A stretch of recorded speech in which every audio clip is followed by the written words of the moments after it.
સાહેબનું કહેવું એવું છે કે ડીજે વગાડો, બેન કે ડીજે મત વગાડો, આપણે સમાજની માફી માંગી લઈએ, આપણે કશું વધો નથી, આપણે કોઈ નેના બાપના નહીં થઈ જતા. ડીજેમાં 5-6 હજાર ખર્ચો થતો હોય તો 15,000 રૂપિયા લંકાવાળા પણ લેતા હોય છે, એના વિશે કોઈક વિચારો. ગબ્બરભાઈ જાબડિયા હોય તો એમને પણ વિનંતી છે, એમના પરિવારને, જાબડિયા ગામને, કે ભવિષ્યમાં આ સમાજ જે નિર્ણય મગનજીનો થયો છે એ નિર્ણય ને સુસંગત કરવા માટે, આ સમાજમાંથી વિવાદ ટાળવા માટે આ જ રસ્તે આપણે બધા જઈશું.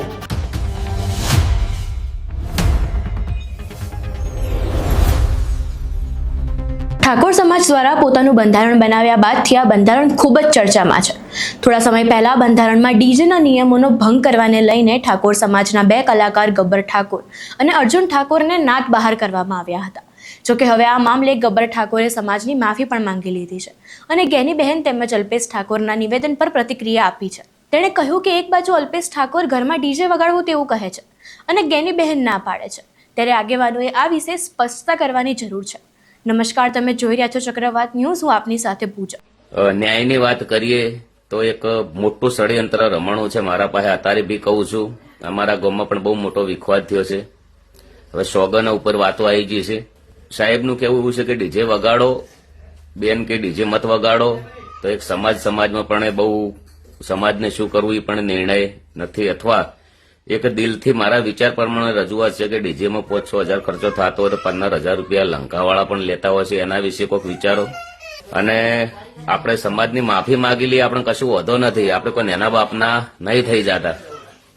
એક બીજું પણ દડ થાય તો જે ઘર ધણી છે, જેના ઘેર લગ્ન હતા એ વ્યક્તિ થાય, નાત બાર જાય, અને એ વ્યક્તિને નાત બાર મૂકવો જોઈએ. કદાચ એ વ્યક્તિ દડ ના હાલે.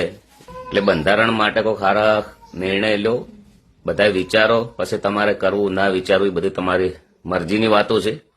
તમે તમારા મરજીના માલિકો છો, બધા પેલા થઈને જે કરવું એ કરો, પણ મેં મારા વિચાર રજૂ કર્યા છે. અહીં તમે ગબ્બર ઠાકોરનો વિડીયો જોયો, ત્યારે બીજી બાજુ બંધારણના ભંગ બદલ ગબ્બર ઠાકોર અને અર્જુન ઠાકોરને બોલાવી સમાજ દ્વારા એક મીટિંગ કરવામાં આવી હતી, જેમાં બંને ભાઈઓને માફી મળશે તેવી જાહેરાત કરવામાં આવી છે. ત્યારે જુઓ સમાજની મીટિંગમાં ગબ્બર ઠાકોર અને અર્જુન ઠાકોરને લઈને શું નિર્ણય લેવાયો. શ્રી ગબ્બરભાઈ જાબડિયા હોય તો એમને પણ વિનંતી છે, એમના પરિવારને, જાબડિયા ગામને, કે ભવિષ્યમાં આ સમાજ જે નિર્ણય મગનજીનો થયો છે એ નિર્ણય ને સુસંગત કરવા માટે, આ સમાજમાંથી વિવાદ ટાળવા માટે આ જ રસ્તે આપણે બધા જઈશું. નવા વિવાદો ઉભા નહીં કરીએ. અને ભાઈ શ્રી ગબ્બરભાઈ અને એમનો પરિવાર, એટલે ગબ્બરભાઈ અને 3 વ્યક્તિ સમાજમાં આવવા માંગતા હોય, એમની ઈચ્છા હોય તો સમાજની તાલુકાની સમિતિ, ગ્રામ સમિતિને એમને વિનંતી કરશે તો ચોક્કસ એમની જયારે ઈચ્છા હોય, ટૂંક સમયમાં હોય, 1 દિવસમાં હોય, 2 દિવસમાં હોય, અઠવાડિયામાં હોય, મહિનામાં હોય, એમને પણ સમાજ સ્વીકારવા માટે તૈયાર છે. આપણે કોઈની બાદબાકી નથી કરવી, સરવાળા કરવા છે. ક્યાંક આકરું વલણ ભાઈ શ્રી ગબ્બરભાઈ, એમના ભાઈ અર્જુનભાઈ, એમને હું સ્ટેજ ઉપરથી જવાબદારી પૂર્વક વિનંતી કરું છું સમાજના દીકરા તરીકે, કે તમે તમારું વલણ સોશિયલ મીડિયામાં પોઝિટિવ રાખો, સકારાત્મક રાખો. આ બંધારણ કોઈ વ્યક્તિનું નથી, કોઈ ગામનું નથી, કોઈ તાલુકાનું નથી, 3 જિલ્લાનું બંધારણ છે. જેટલી જવાબદારી આદરણીય ધારાસભ્ય અમરતજીની છે, લવિંગજીની છે, કેશાજીની છે, ચંદનજીની છે, જેટલી જવાબદારી અલ્પેશભાઈની છે, જેટલી જવાબદારી ગેનીબેનની છે, એટલી જવાબદારી ભાઈ ગબ્બરભાઈની છે. એને પાલન કરવું એ ગબ્બરભાઈની ફરજ છે, આપણી બધાની ફરજ છે. એટલે મારી આગ્રહભરી વિનંતી છે, જે અહીં નિર્ણય થાય એ નિર્ણય એમના માટે પણ લાગુ રહેશે.